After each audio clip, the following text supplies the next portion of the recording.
छगन भुजबळांकडे खंडणी मागणाऱ्याला पोलिसांकडून आता अटक करण्यात आलाय। राहुल भुसारे या उच्च शिक्षित तरुणाला आता अटक करण्यात आली।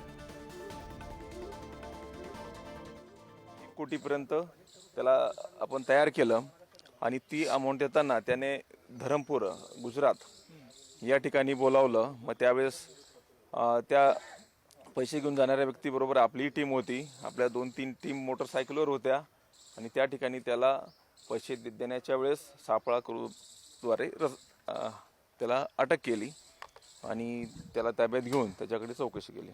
सर, संशयित आरोपीची नेमकी काय पार्श्वभूमी आहे, काय तपासादरम्यान ग्रॅज्युएशन? तो BSc झालेला आहे, ग्रॅज्युएट, 23 वर्षाचा, करंजाळी पेठ तालुका येथील युवक आहे।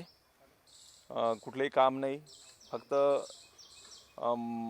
मला काहीतरी बनायचं किंवा पैसे कमवायचे ह्या हेतूने त्याने हे कृत्य केलेलं आहे। सर, हा पहिला संपर्क कधी झाला, पहिल्यांदा खंडणी कधी मागितली आणि किती दिवस हे सगळं प्रकरण चालू होतं? पहिल्यांदा फोन 23 एप्रिल रोजी आला, त्यानंतर 2 मे रोजी आला, नंतर मग गेल्या 4 दिवसापासून दररोज बोलणं चाललं होतं। स्वतः भुजबळ साहेबांचं त्या आरोपीचं काही फोनवर संभाषण झालं होतं का? नाही, तो मोबाईल भुजबळ साहेबांनी त्यांच्या एका PA-कडे डायव्हर्ट केलेला होता। संतोष गायकवाड हे रेग्युलर त्या आरोपीशी संपर्कात होते। आणि काय त्याचं म्हणजे त्र्यंबकेश्वरला कुठल्या ठिकाणी तो छापा मारायचा असं त्यांनी बनाव केलेला होता, नेमकं काय? असं नक्की ठिकाण नाही सांगितलं, फक्त त्र्यंबकेश्वर येथील सांगितलं। त्र्यंबकेश्वर जवळ तुमचं फार्म हाऊस आहे, त्या ठिकाणी रेड पडणार आहे असं सांगितलं। सर, एकटाच आरोपी आहे की काही अजूनही त्याच्यामध्ये? त्यामध्ये दुसरं कोणी आरोपी नाहीये। हा आरोपी प्रत्येक वेळेस वेगवेगळ्या फोनवरून फोन करत होता, तो स्वतःचा फोन वापरत नव्हता। हॉटेलवर, ट्रक ड्रायव्हर अशा लोकांचे फोनवरून त्याने संपर्क केलेला होता, म्हणून आपल्याला थोडा वेळ लागला। आपली टीम धरमपूरला देखील गेली होती गुजरातमध्ये, तिथे कशासाठी टीम गेली होती, तिथे नेमकं काय घडलं सर?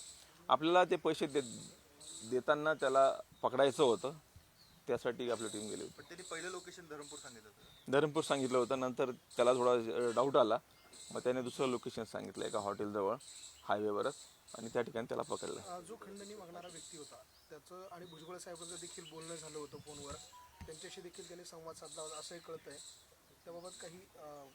नाही, आरोपीचं भुजबळ साहेबांबरोबर बोलणं झालेलं नाही आहे, कारण फोन तर तो नंबर त्यांनी त्यांच्या एका PA-कडे डायव्हर्ट केल्यामुळे साहेबांचं त्यांच्याशी बोलणं झालेलं नाही आहे। तर जो आरोपी आहे त्यांनी आधी पण असे काही कृत्य केले होते का?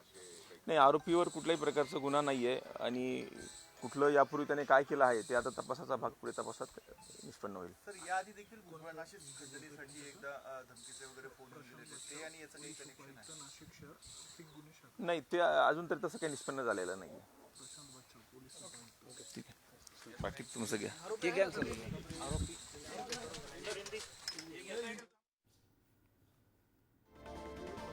तर खंडणी मागणाऱ्याला पोलिसांकडून आता अटक करण्यात आली।